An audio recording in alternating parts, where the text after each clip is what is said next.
Blepharoplasty or eyelid surgery. It is a plastic surgery procedure which can improve the aesthetics of your eyelids. So in this video, I am going for the in-depth overview of the surgery, including the functional details, the benefits, and the recovery of the blepharoplasty. So what is blepharoplasty? So it is a surgical procedure designed to correct the droopy eyelids, to remove the excess skin and the fat or the muscles, to rejuvenate the upper or the lower eyelids. So it is performed for both upper and lower eyelids for the functional reasons and for the cosmetic reasons. So what are detailed types of the blepharoplasty? So upper eyelid surgery. In upper eyelid, it removes the excess of the skin that can droop over the eyes, causing a tired look. It might be obstructing your vision also. So common in older patients whose eyelids skin loses the elasticity with age. Often performed for both functional, that is to improve the vision, and for the aesthetic reasons, to give you a proper look. So lower eyelid surgery. So it addresses the under eye bags called the puffiness or the sagging of the skin, the loose skin. So it removes or reposition the fat pad, smoothen out the contour between the lower eyelid and the cheek, and it also tightens the loose skin, reducing the wrinkles in the lower eyelid area. And third is the double eyelid surgery. That is, it creates it defined upper eyelid and also the lower eyelid. In the upper eyelid, the scar is always in the natural fold, and the cosmetic procedure, this is very common in the Asian population to enhance the appearances of the eye. And last thing in the procedure is the transconjunctival blepharoplasty. So this technique is used for the lower eyelid. It involves making the incision which is inside your eyelid. That is, the no scar is visible from the outside. All the surgery is done from inside. So ideal for the patients who has excess of the fat but there is no significant skin looseness. So result is without any external scar. So how the procedure is performed? So first is the consultation and the planning. So your surgeon will assess your eyelids, the skin elasticity, the fat distribution, and the muscle tone in the eyelids. So they may also perform some tests to check for the dry eye syndrome or other eye conditions. And photographs may be taken to guide for the surgical plan and for the comparison of the results after the surgery. So anesthesia, so it is always done under local anesthesia. We might give you some sedation depending upon the extent of the procedure and the patient comfort. So surgical techniques for the upper eyelid surgery, a small incision is made along the natural crease in the upper eyelids. So excess of the skin, fat, and sometimes a small amount of muscle is removed in the upper eyelid. The incision is closed with fine sutures, leaving a scar that blends into the crease of the upper eyelid. Lower eyelid surgery. An incision is made just below the lower lash line, or we have an option to make an incision inside the eyelid called the transconjunctival. So fat pads are either removed or they can be repositioned to create a smoother contour.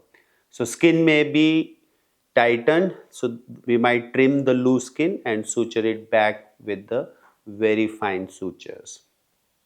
If we combine upper and lower eyelid surgeries at the same time, this becomes the double eyelid surgery. So incisions are made to create in the crease in the upper eyelid. Excess tissue may be removed, and sometimes we do the repositioning of the fat in the upper eyelid also. In the lower eyelid, the same we can do from outside or inside. We can do repositioning of the fat, we can remove the extra skin.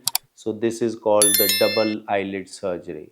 So duration, it typically lasts from 1 to 3 hours depending on whether you're opting for both upper or lower eyelids at the same time.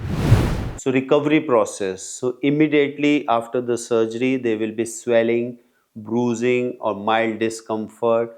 and this might continue for 1 to 2 weeks. Sutures are removed from 7 to 10 days if they are not dissolvable, and vision may be slightly blurry for the first 2 3 days. So 1 to 2 weeks after surgery, so swelling and bruising gradually is subsiding, and most patients can return to normal activities after just 7 to 10 days. Makeup can be used to conceal the residual bruising after 1 week. So long term recovery, so final results are apparent at around 3 months when all the swelling has resolved.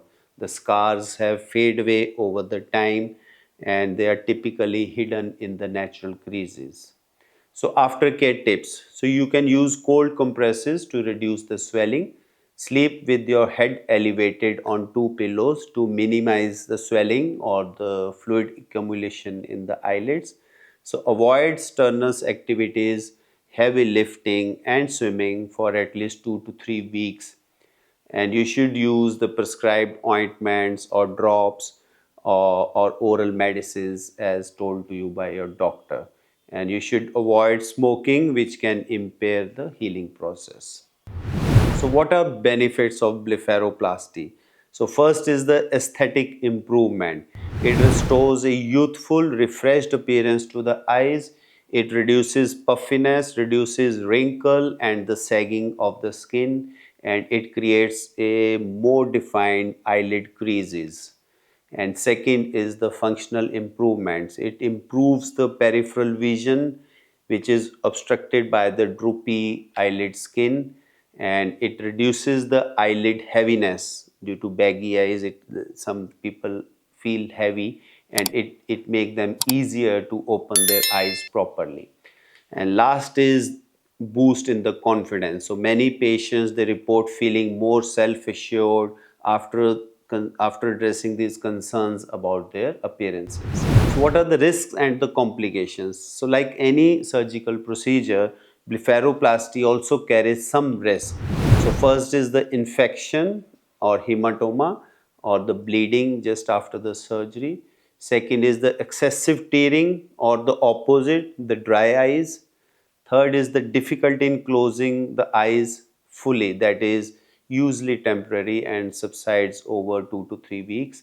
Scarring, although typically the scarring is minimal and well concealed in the creases, but there can be some issue with the scarring. And rare complications such as ectropion, that is outward turning of the lower eyelid, is a dreaded complication if the surgeon cuts the skin aggressively. So there is outward turning of the lower eyelid called the ectropion.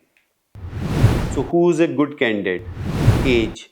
So, most patients over 40 years, though younger patients with hereditary eyelid issues may also benefit.